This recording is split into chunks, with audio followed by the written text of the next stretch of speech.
welcome to Outrage and Optimism. I'm Tom Rivett-Carnac. I'm Christiana Figueres. And I'm Paul Dickinson. This week, we pick up the pieces on the G7 commitments and ask what was achieved in Cornwall. We speak to Warren East, CEO of Rolls-Royce, and we have music from Asher Monroe. Thanks for being here.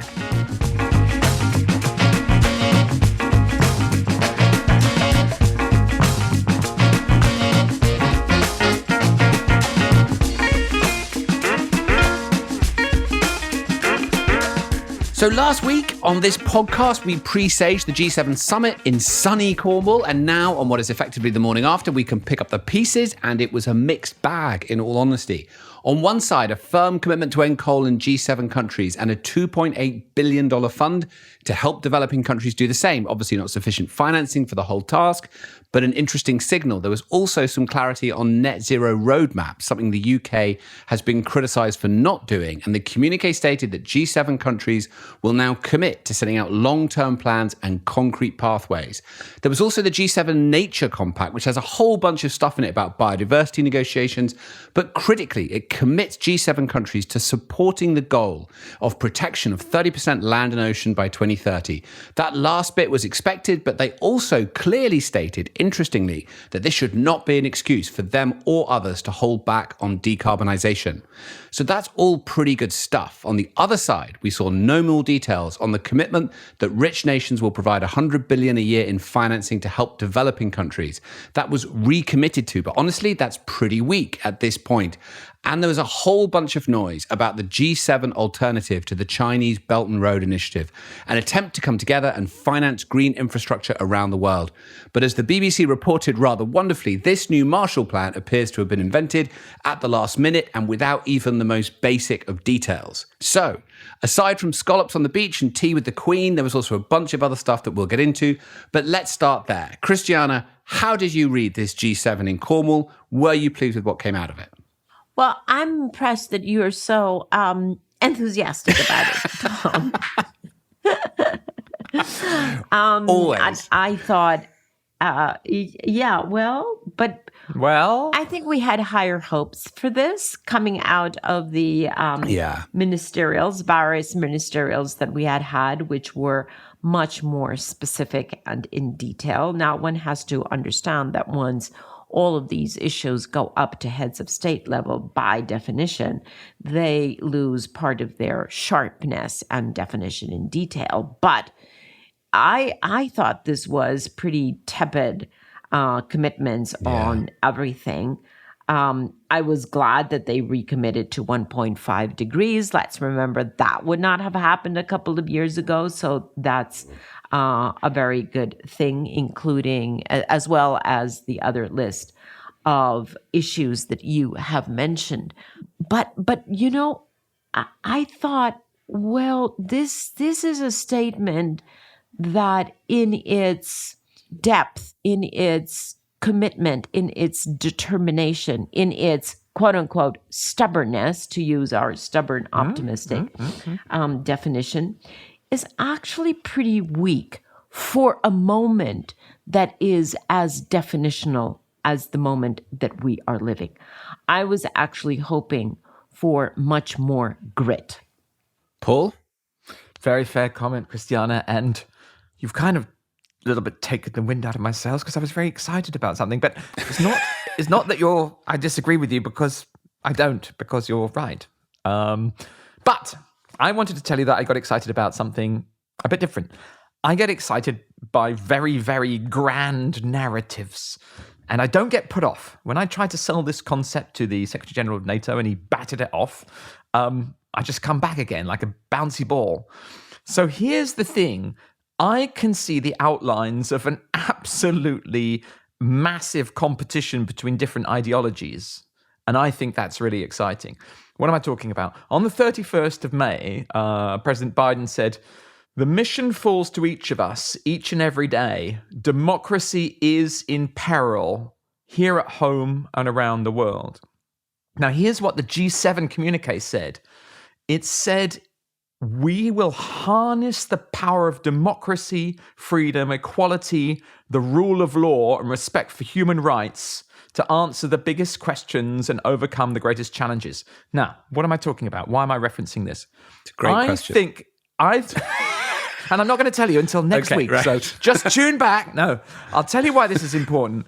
I think one of the reasons why capitalism was successful but not abusive prior to 1990 was that there was an ideological competition with communism that caused capitalists to behave themselves to some degree and to communicate that they needed to architect a better society.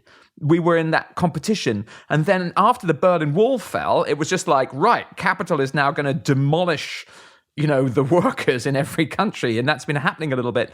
And I think reframing the decarbonization of our societies as part of a defense and a living of our principles and our beliefs could be very, very healthy and could accelerate action. That's my hope. I've got one nod out of Christiana and Tom just looking like he wants to laugh. I'm wondering how to respond to that. I mean, Christiana, go ahead. I'm wondering how to respond to that also.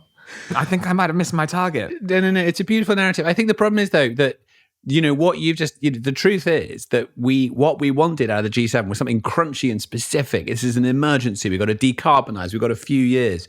And what you just pointed to, which is a beautiful narrative, is part of the problem, right? There was flowery language around coming together and improving the future, but there was very little in terms of dollars. Here's what's happening. Here's the progress. Here's how we're going to decarbonize. So yes and no. So I very seldom put things in war and peace language, right? Because I don't like the concept of war. But to make an exception to my own rule, I think this statement from the G7 is a peacetime statement. And we're not at peace right now. We have got to be at war with carbon. And so that's my problem. That is my problem, right? It is just such a, politically correct, nice statement. I agree with everything that is being done. Thank you to all stakeholders who are doing a good job. I mean, come on. Yeah. And I mean, the I don't know if you looked at the images that came out of it, but the one that really got me and it got a bit of pick up on social media was all the world leaders kind of standing together, sipping champagne and eating scallops, watching the Red Arrows, which for those who aren't familiar is a sort of group of sort of Air Force fighter jets that fly in formation over the UK. I mean, I know it's probably not that much carbon in and of itself, but just the symbolism of trying to negotiate climate change while watching this slightly frivolous display burning tons of carbon up in the air did look a bit weird. But I'm going to, take my hats off to the G7 leaders. In as much as they stick themselves out in front of the cameras and the media and people criticize them and there's an open and public debate and, they're standing for elected office in a few years' time and all of that are part of the checks and balances that are important. And I believe systems are being tested here. And I would encourage the government of China to push forward faster with their climate change efforts to show the validity of their system. And I think we need to, on a war footing, Christiana, move forward with our democratic systems to show that we can decarbonize faster, because there is a kind of challenge, an existential challenge, not in some zero-sum game between nations, but in a collaborative effort, all win, all lose. And I do think that you nailed it perfectly, Christiana, saying that the sense of palpable, not panic, but commitment to action was absent. So do we think that it was enough to stay on track to a good outcome at COP26? Do we feel like, because we said very clearly last week that there couldn't be a successful COP26 without a G7 that kept momentum moving in that direction. I think we've all agreed from this conversation, and if you look at the media otherwise, it wasn't knocked out of the park in terms of a positive outcome. But it also, I would argue, wasn't a disaster. So was it good enough to keep an ambitious COP26 on the table? Well, as you said, it wasn't a handbrake, but it also was no acceleration. Yeah. There's a famous phrase, damned by faint praise. The bit which I actually thought was most indicative in a way, that in a manner that was unfortunate in terms of the overall intention here, was actually not from the G7. And it was from, I don't know if listeners noticed this, but 24 hours after signing the G7 text, which was pledging to accelerate climate action, the British Prime Minister went on and agreed a trade deal with Australia. Now, Australia is, of course, a carbon-intensive economy that has no net zero strategy. And the British Prime Minister, imposed no carbon border adjustment tariffs, granted access to a hugely high-impact agricultural sector in the form of Australia.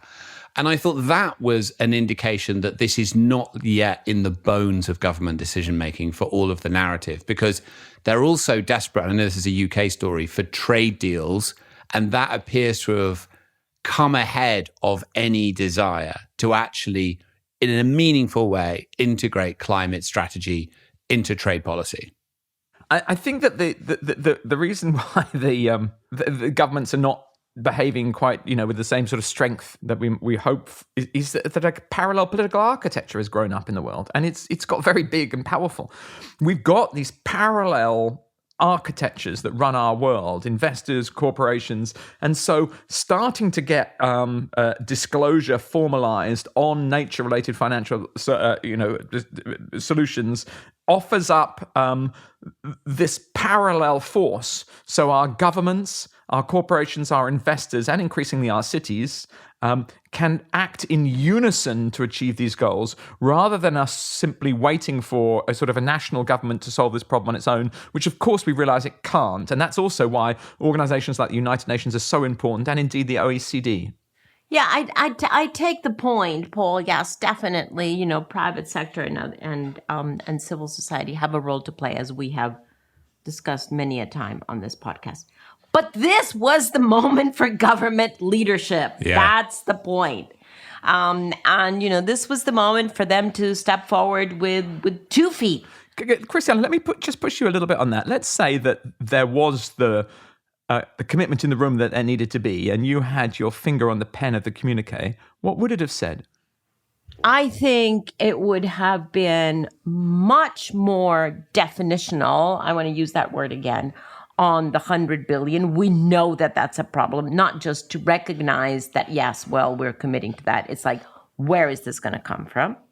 It would have been much more definitional on halving emissions. If you look at the language to 2030, Tom and I worked with language a lot under the UN, so we understand that there is very often a need for creative ambiguity, as we used to call it at the UN.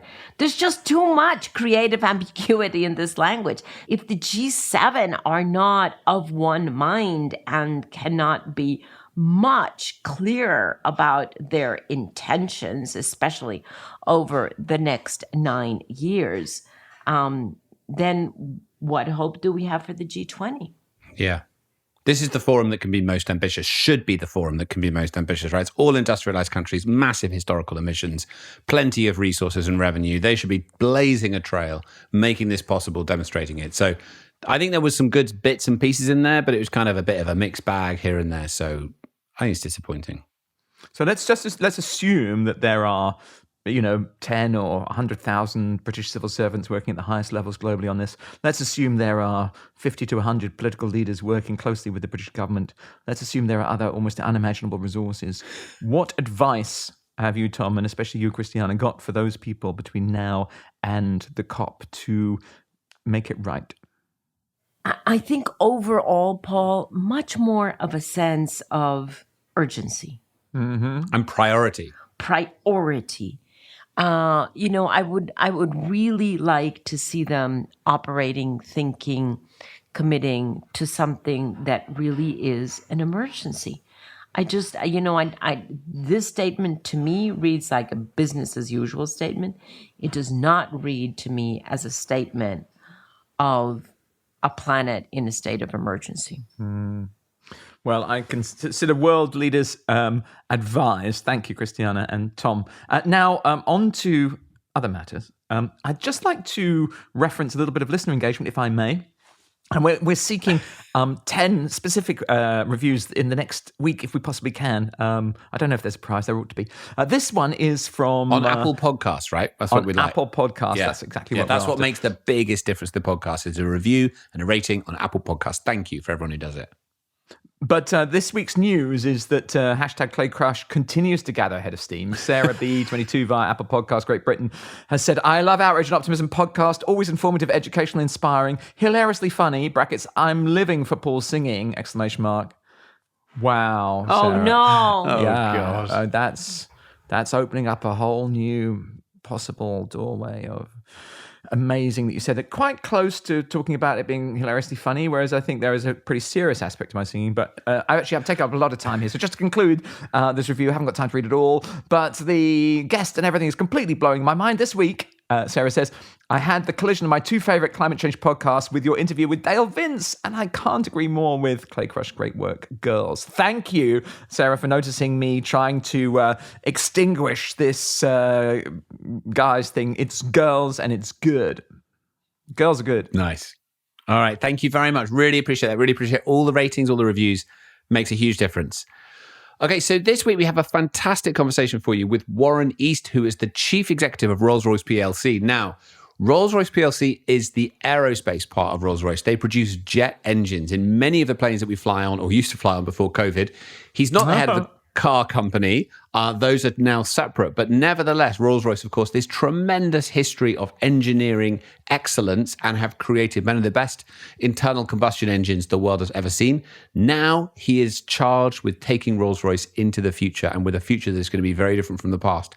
We're just going to kick this interview off now. Christiana provides a great introduction right at the top end in terms of the context of what we're going to be talking about. So here we go, and we will see you on the other side as ever. Here's Warren East.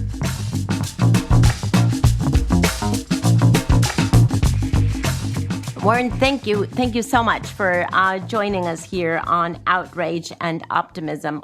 I have to say, I don't think we have ever interviewed an organ-playing, top-performing world engineer. It is quite the combination, and we are really quite excited about a very interesting conversation with you today about the future of aviation and how over history we see over and over again how Rolls-Royce has really been there pioneering from an engineering perspective so many groundbreaking technologies. To start with the Eagle engine designed by Royce way back in 1914 as a major contribution to the First World War. Then one of your engines was the first direct transatlantic flight and first flight from England to Australia. The world's first Concorde flight was made using a Rolls-Royce engine, on and on and on. So quite a few record-breaking contributions there to flight, and would love to hear, how do you assess whether climate change and the need to decarbonize all sectors, including aviation, is it also going to be a pathway to innovation for Rolls-Royce? We hear that you are launching a bid for the world record of the fastest flight with an electric aircraft. How did that come about? And does that actually signify your commitment to take your company, but also the sector, toward electric aviation? Thank you for that, Christiana. For us, flight has been part of Rolls-Royce for the last 100 years, and we very much see it as a good thing for society, people and goods being able to travel around the world. But it does cause damage to the environment, and it's one of the hardest sectors of all to decarbonise, simply because you can think of an aeroplane as a kind of 21st century equivalent of a steam train. A steam train was a great sort of liberating thing when it happened, and the source of fuel, the coal, went along with the steam train.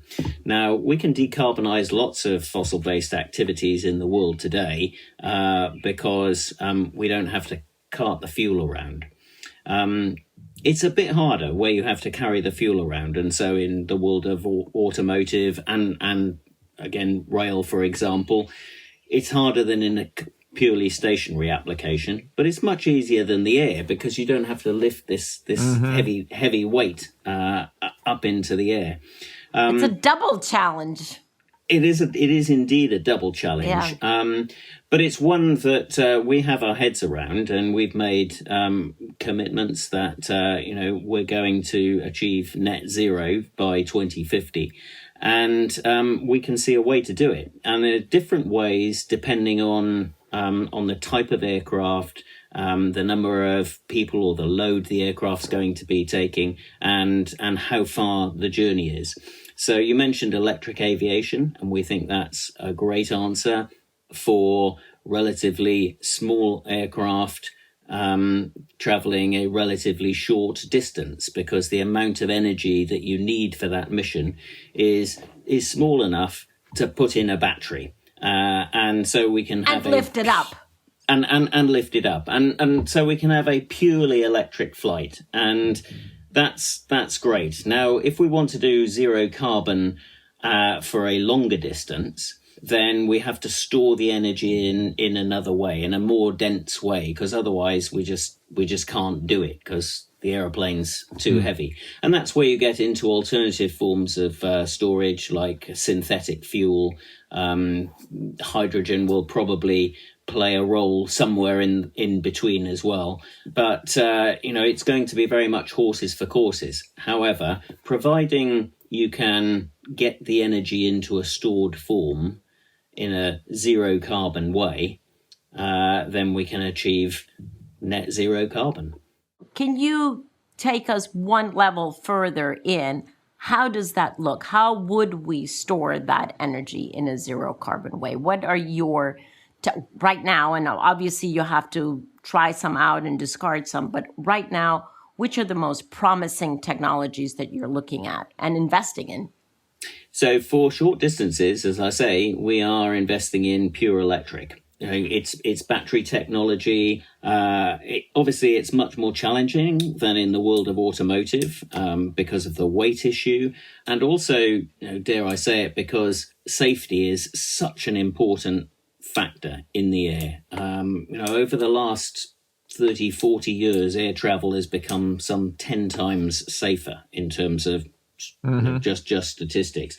Mankind doesn't go backwards on that sort of thing. If you extract energy very quickly from the battery, i.e. a lot of power, which is what's required to lift an aircraft into the air, then the battery does get very hot, and that would be one of the factors involved in battery technology. And that's why we're using the Axel program that you've heard about, where we're aiming to break the speed record. We're learning a huge amount from that project, which we will then apply into a more commercial world later on. I'm pretty sure that your computers are so good that you're going to beat that speed record. Well, we're relatively confident. It must be said.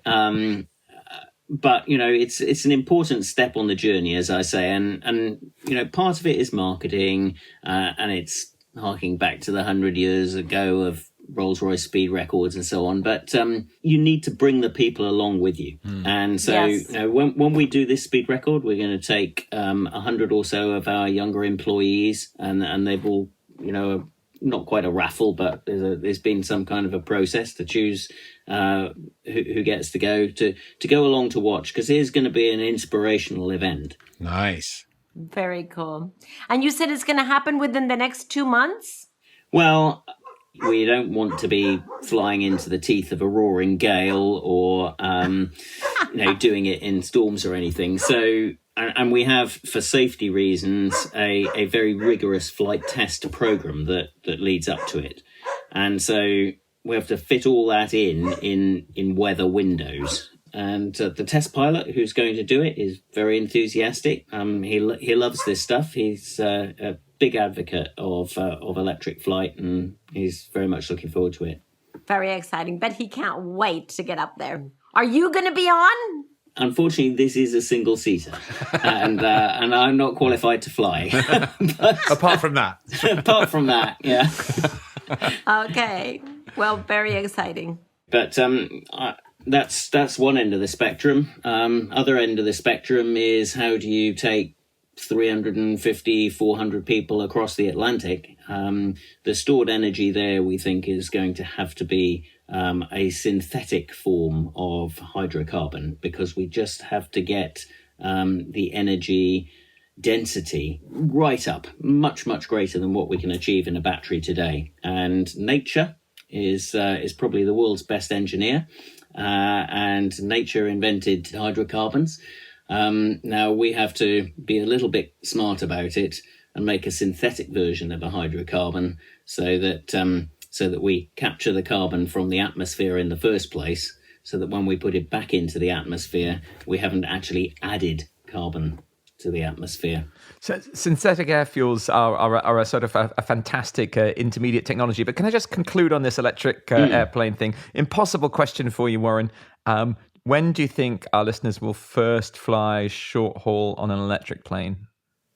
Well, we announced a design earlier this year with a Norwegian company, and they're hoping to be transporting passengers in the middle part of the current decade. Tiny commuter type planes with passengers, and then a lot of our commercial application of things like the Excel will be in the so-called urban air mobility. These are essentially flying taxis. Think helicopters, but think now about basically turning a helicopter into a very big drone that you see flying around, and we believe that that people will pay for that. And compared with mechanical helicopters, then there are advantages as well as just the environmental advantage. There's advantages in terms of cost and additional safety as well. I think what you're saying is the competition between short haul electric and trains, that might be, and this is actually a question to you.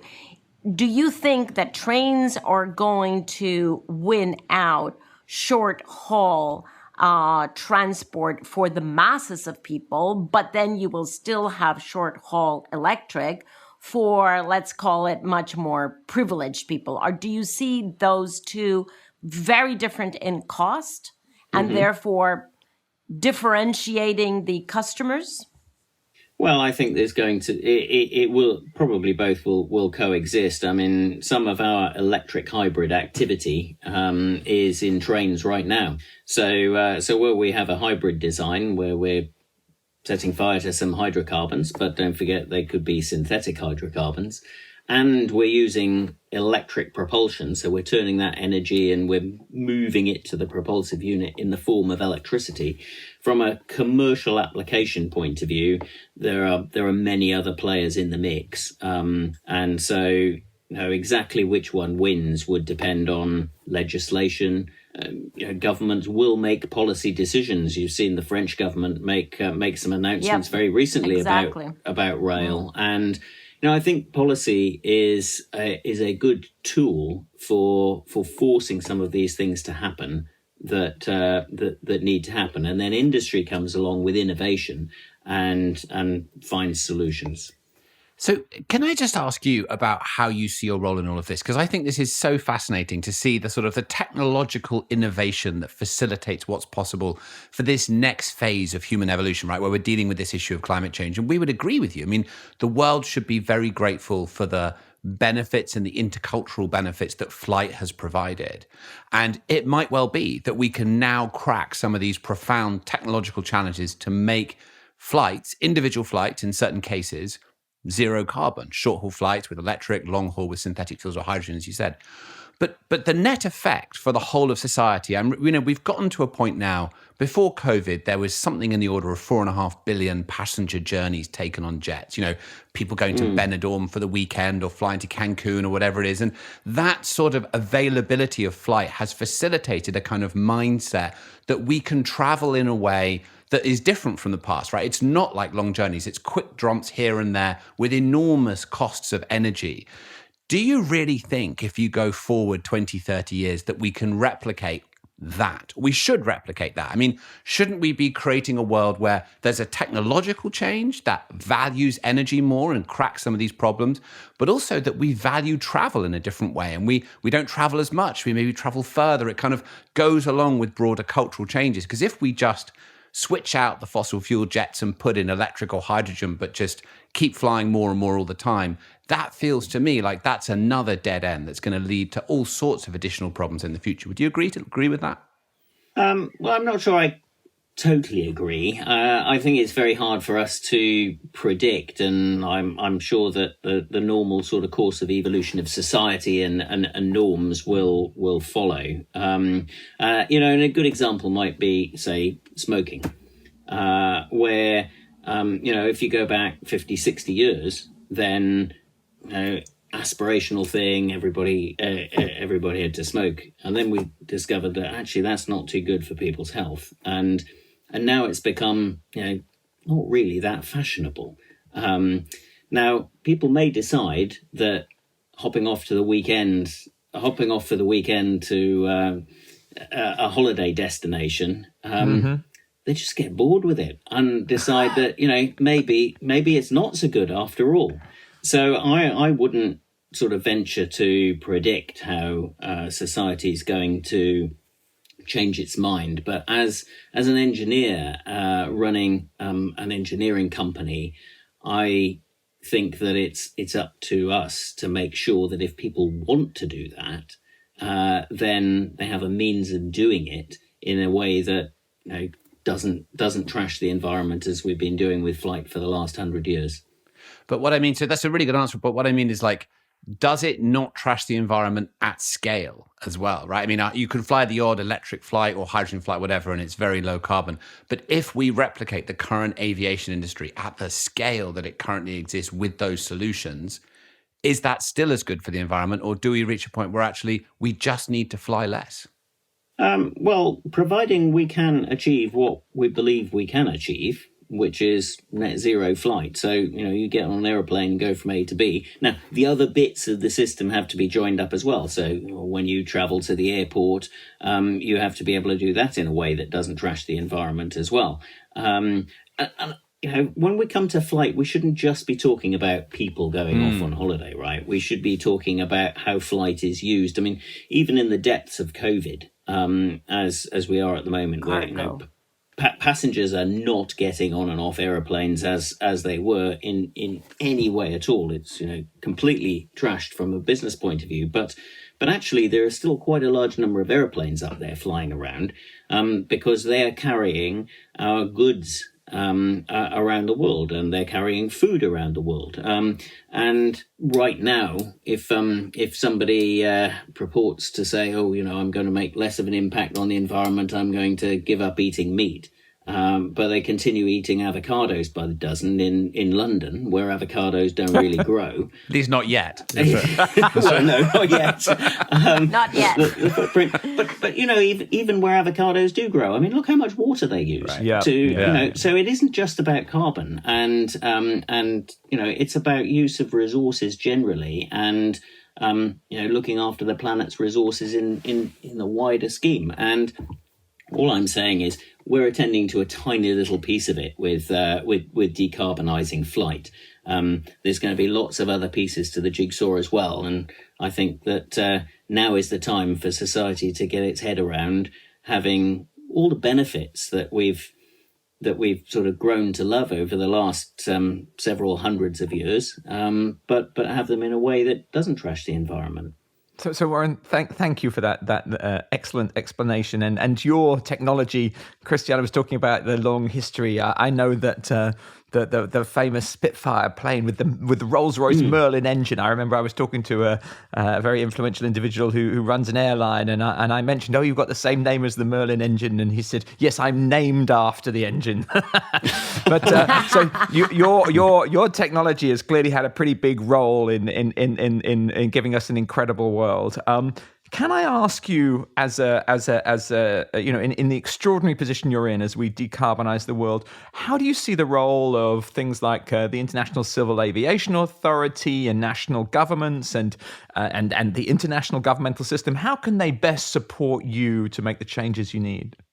I think they can play a huge role, and I think policy helps us a lot to make these changes.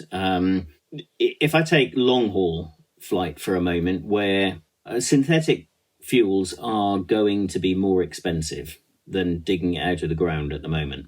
So actually people aren't going to use synthetic fuels unless they have an economic incentive to do so, as well as what we see as, if you like, a sort of moral imperative.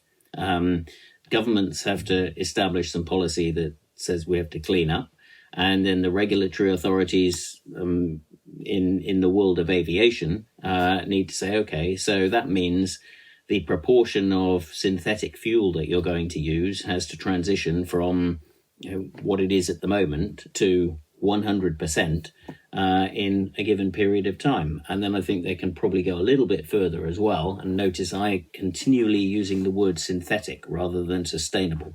Right now, you can be a business aviation customer and fill your plane up with sustainable aviation fuel, and a bunch of crops have been grown to source the carbon, and crops have been used to extract the carbon from the atmosphere, which is fine for the scale of synthetic fuels that are used today.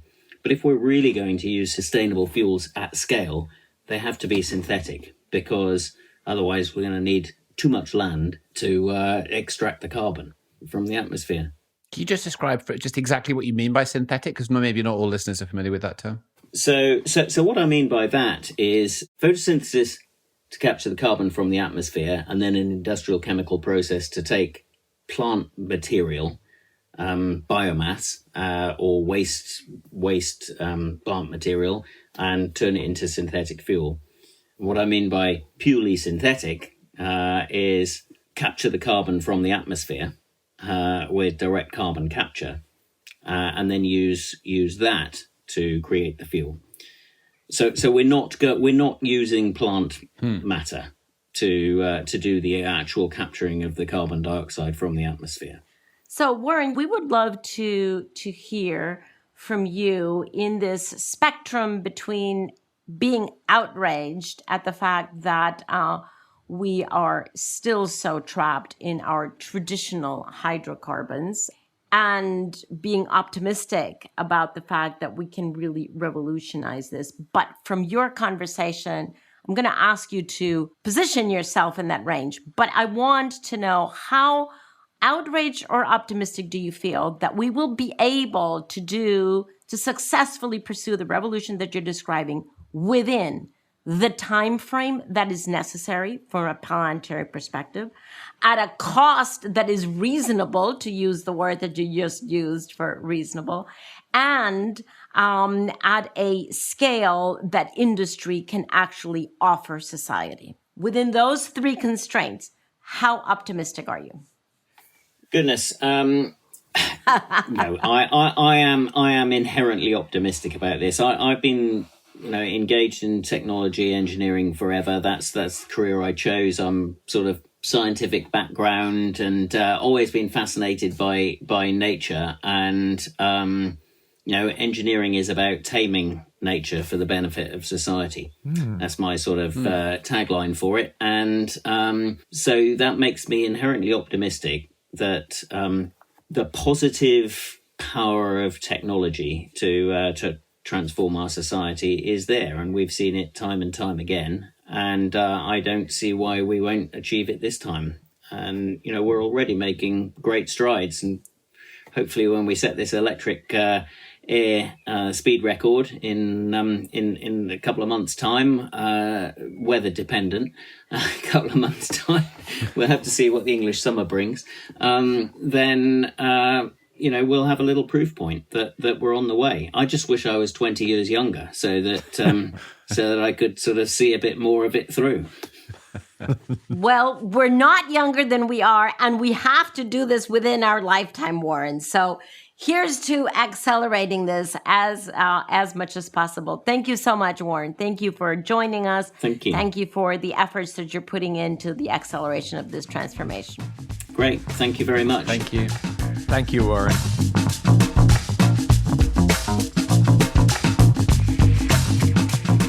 What a privilege to get to speak to such a range of different people on this podcast who are doing such remarkable things to change the world. Some of them controversial, some of them less so. But this was a really interesting discussion about what the future might look like. What did both of you leave that conversation with? I want to go back to what Paul clarified right at the beginning, right? Because most people, as Paul mentioned, think of Rolls-Royce as a car manufacturing company, which it was originally way back in last century, but they split up cars from engines basically in the First World War. And that's what I think is so fascinating about this company and about Warren's leadership, that it was because of World War I necessity to manufacture air engines that they basically carved out a completely new space and went straight to top leadership of engineering in the airline industry. And because we talked about right at the beginning of this episode about we're actually at a wartime moment with carbon, I just think it's so fascinating that they have now basically come back to their commitment of stepping up and truly being at the front lines of technological innovation because of the moment that we're in. So it's just so wonderful to see a company go back to its historical roots, but looking into the future and assuming a responsibility to totally disrupt the airline industry for the kind of industry that we're going to need very soon. Yeah, I mean, I found it very exciting to talk to Warren because the electrification of airplanes is kind of one of the biggest and most important challenges we're going to face over the next 40 years, 30 years. We've got to get it done by 2050, and it can be done. And you're right about how important these engines really are.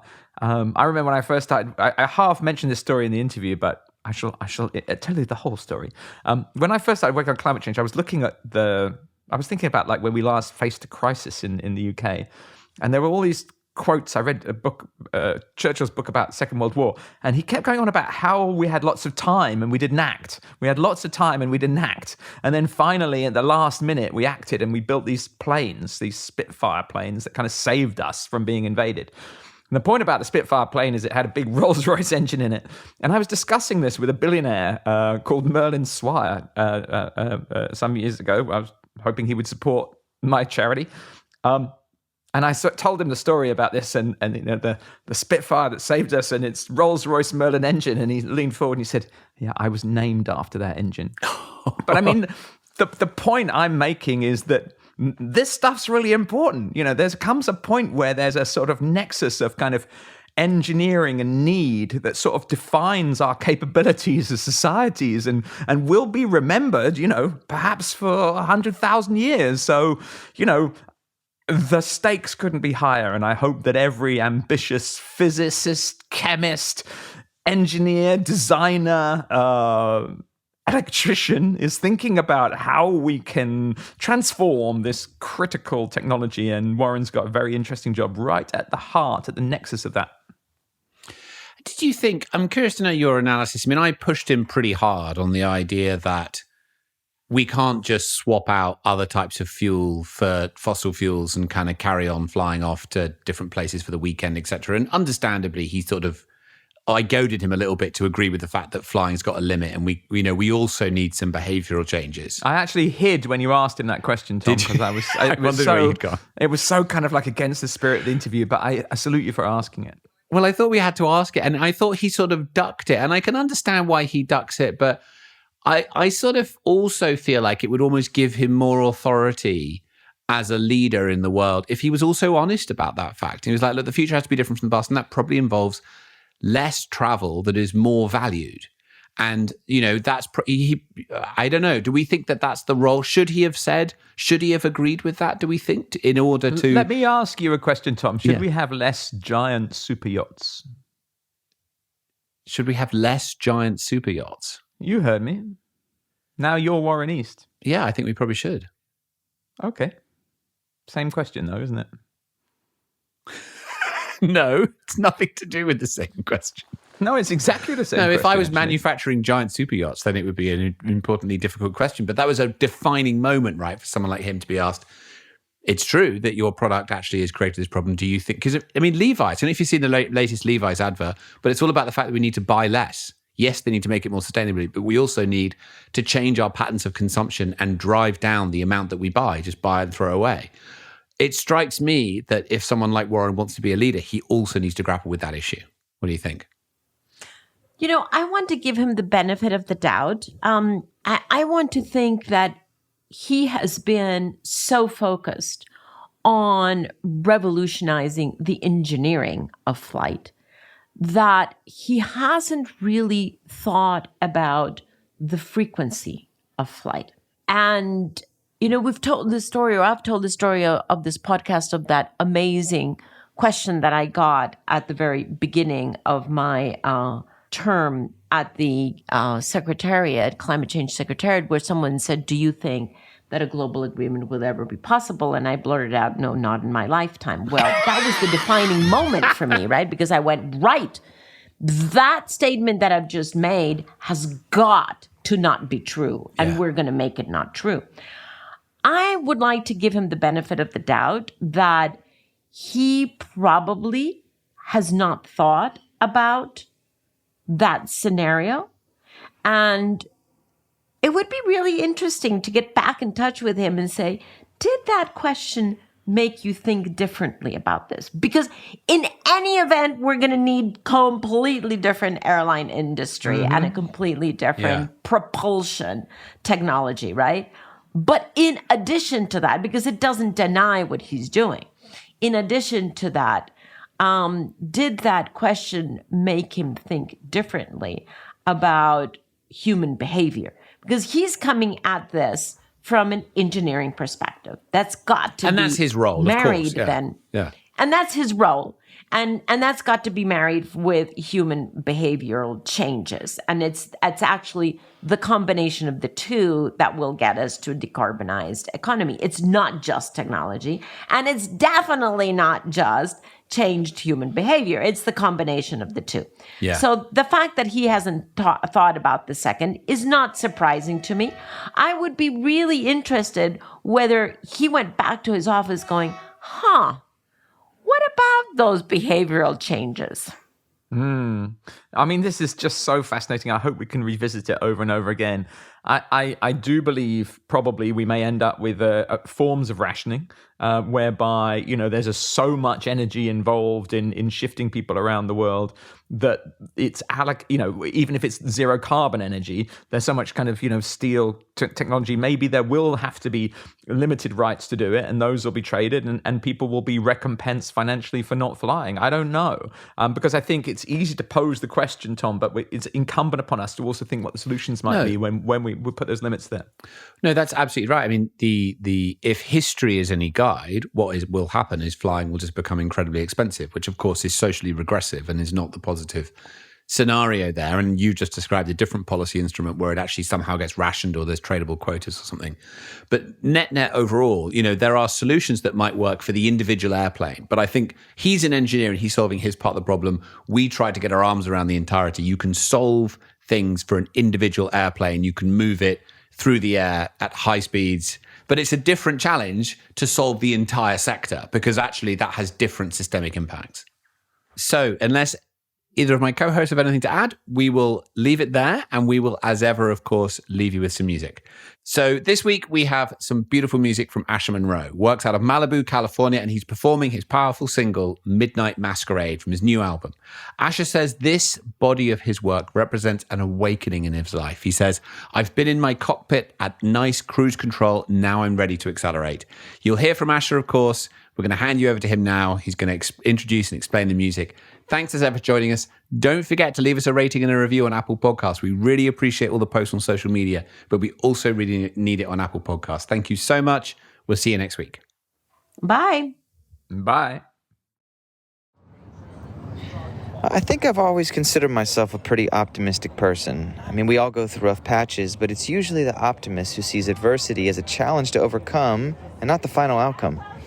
I honestly feel sorry for the ones who give up on themselves or their dreams.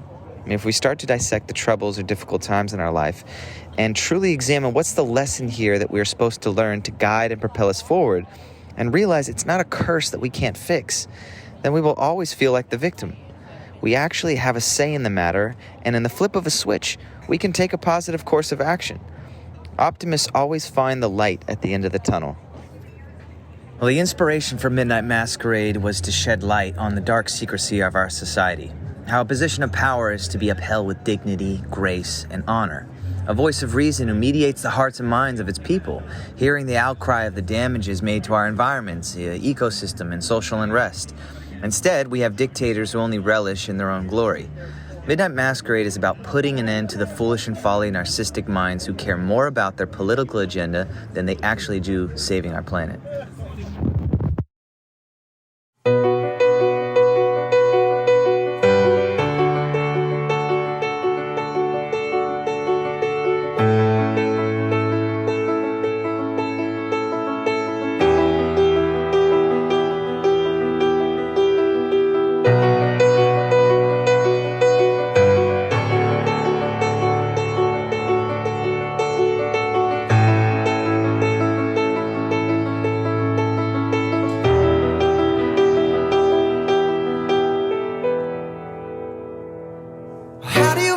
Sleep at night, covered in your filthy lies. Do you find a way to justify, or point the blame just to deny?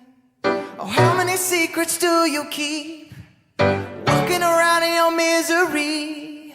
A heavy smite might knock you down when karma comes back around. They that sow the wind shall reap. Taking me, my soul to keep. Time and tide wait for no man. Take it now, so faults may end.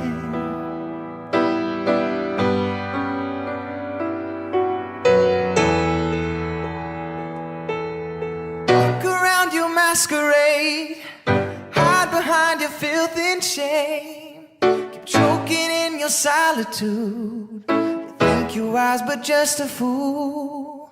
Manners truly maketh man.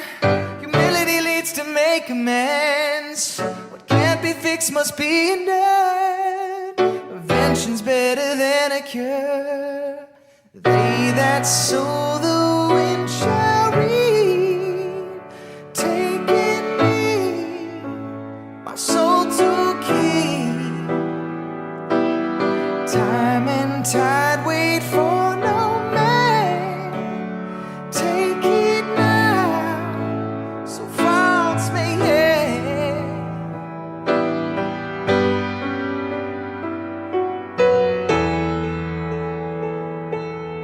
Na na na na na na na na na.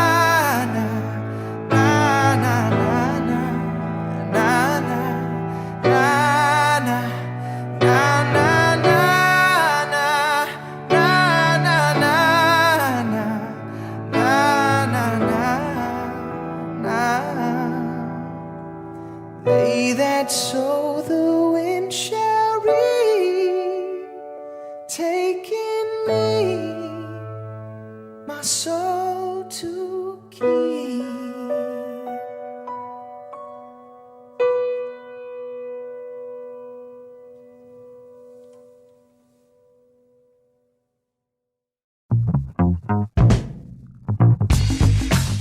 So there you go. Another episode of Outrage and Optimism. The track you just heard was a live performance of Midnight Masquerade by Asher Monroe.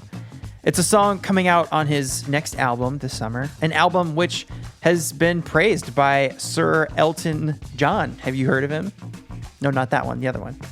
I've got a link to watch the two of them talk about the new album and links to Asher's music and socials in the show notes. So go check it out. By the way, did you know that Asher got his start as Chip from Broadway's first national tour of Beauty and the Beast when he was 6 years old? This next album is actually really influenced by his musical theater background. So if you like musical theater, this will be the album for you to check out. Thank you, Asher. Okay, this upcoming Monday, June 21st, we are hosting a live recording of Breaking Boundaries, Post-Growth, and the Future We Choose. And it's an exclusive event you need to sign up for. It's not going to be on Facebook. It's not going to be on Twitter. You're not just going to stumble upon it. You got to sign up and register. So how do you sign up? There's a link below for you. Go to globaloptimism.com and sign up for our newsletter. The invite link will come directly to your inbox so you can register for the event. We've had an incredible response so far, so please make sure you save your seat. It's going to be a great event. There's even going to be a Q&A section at the end, so our hosts, along with Johan Rockström and Tim Jackson, will be answering questions directly from you.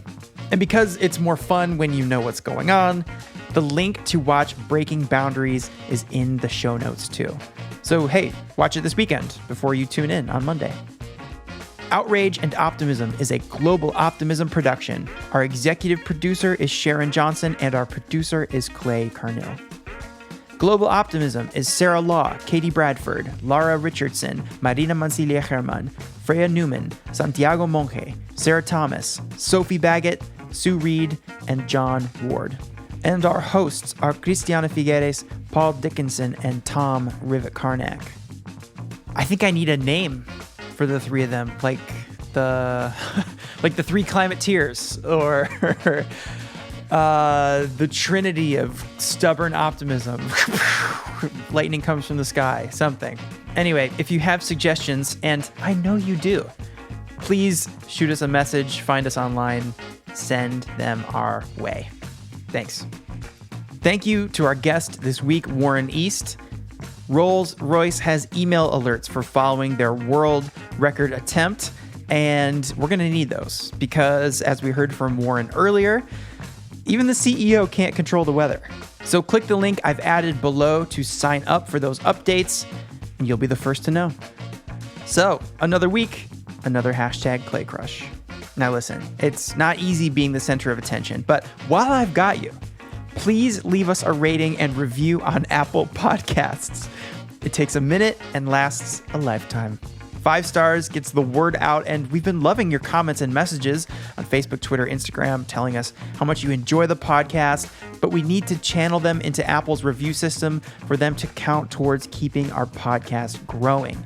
And just so you know, we read every single review, and sometimes we even read it on the show. So go leave a review right now and tune in next week because you might hear what you wrote. All right, thanks for doing that. And at Global Optimism is how you can stay up to date on the climate. Please give us a follow on Facebook, Instagram, Twitter, or LinkedIn. Thanks. Okay, that's a wrap on the show notes. This weekend is Father's Day, which I learned today is celebrated in over 100 countries. So if you're a father like me, take this Sunday when everyone has to do a little bit more of what you want to do and watch Breaking Boundaries together on Netflix. And of course, enjoy making some dad jokes as running commentary because it's the one day everyone has to laugh at your jokes too. Best of luck. Next week, another episode. Hit subscribe. We'll see you then.